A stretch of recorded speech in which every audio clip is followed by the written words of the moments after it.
I want to start talking about how to contact the archetype through light frequencies. Now, light frequencies simply mean that the image of the archetype is very, very important in having a personal connection with the archetype. And here I have two beautiful pictures of Krishna and Radha. And their forms have actually been cognized by yogis in deep meditation. And this has been verified time after time by rishis and seers that they actually have a certain form. And their form communicates their attributes. Last time I mentioned that Lord Ganesha, a very lovable god, because he has an elephant head and a pot belly, it's not just that he's adorable, but his form communicates very important and powerful attributes of the god. So when you look at the picture of the archetype, you can actually have a direct communication with the archetype, and they can transfer their power to you even by gazing at this picture. So because we're going to be working on a much deeper experience of Radha and Krishna today, I'm going to pass this around so that you can look deeply into their eyes. I'm going to move again from the video camera. I'm going back to my other position.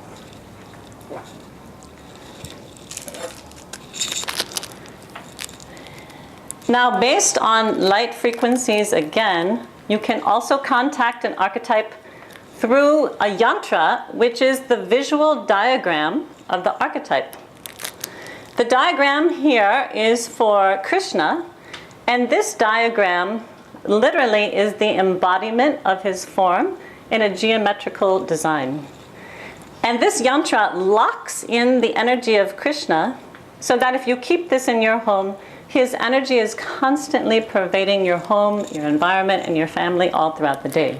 So this is another way of connecting with an archetype. Now, the most powerful way to connect with an archetype is through a 3D image. And this is a science that has been used by many ancient civilizations. Certainly in India, when you go into the temples, you also see these statues in their 3D form. This is a very beautiful representation of Radha and Krishna.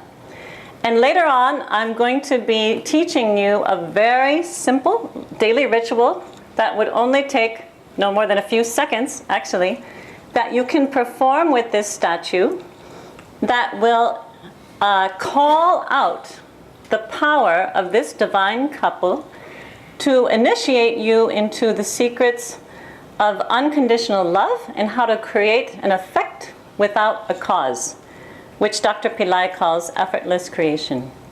So the statue of the archetype is the most powerful way to connect with them, because the 3D image of the statue actually calls their energy into the statue. And that's what you do every day.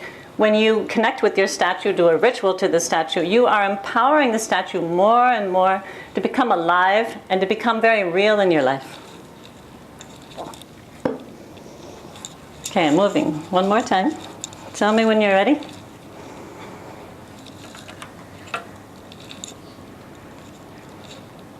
Now, a way that we can connect with an archetype combining both light and sound frequencies is by visiting the vortex of the archetype.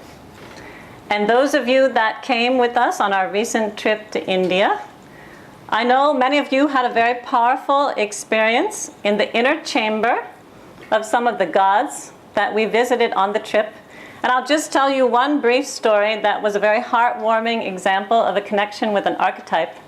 There was a gentleman that joined us on the trip, and he's from the US. We went to the most powerful temple of Arunachala, where Lord Shiva exists in the form of fire. And inside the inner chamber of those deities, I've always found the power to be absolutely immense. There is no question when you enter the inner chamber of those gods that you are in the presence of the divine. And everyone has a different experience. For me, it always feels as if time stops, and it's only eternity, and that this God is everything, and the entire world is living and breathing this God's energy. So I exited the chamber, and this gentleman from the US came out behind me, and he looked absolutely stunned. And he said to me, "I had no idea that this was so real. This is all so real. What happened in there was so real." So it was really beautiful to see how this was his first visit to the temple, and maybe one of his first connections to this particular God. But to him, he had been deeply moved.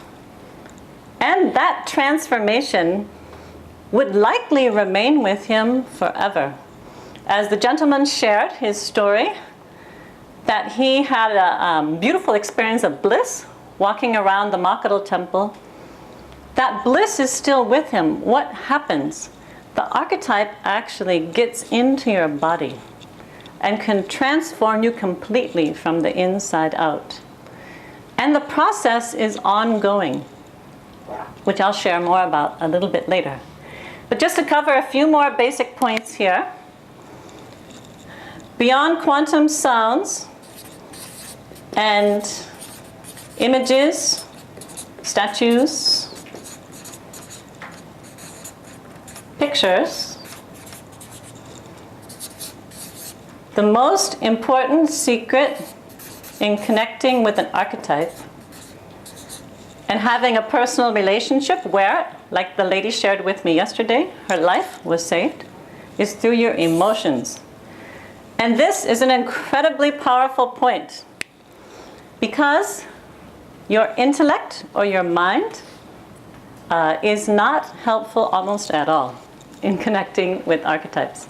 It is far better when you enter the room to do meditation here that you check your mind at the door. The mind is based on intellect and logic. And in that world, the world of archetypes seems like something which is not believable.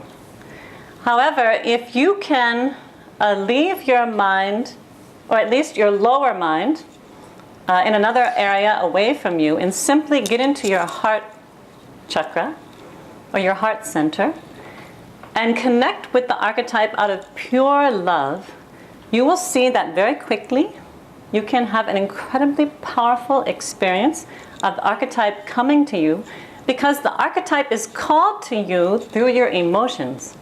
It's the way that we know how to call a lover to us. When we think about our lover all day, on and on and on and on, and then they call us, "Oh, I know you've been thinking about me." It's a connection that happens. So just like we do when we fall in love, when we think about our lover day and night, if you do that with a god or an archetype or a goddess, definitely that being will be magnetically attracted to you.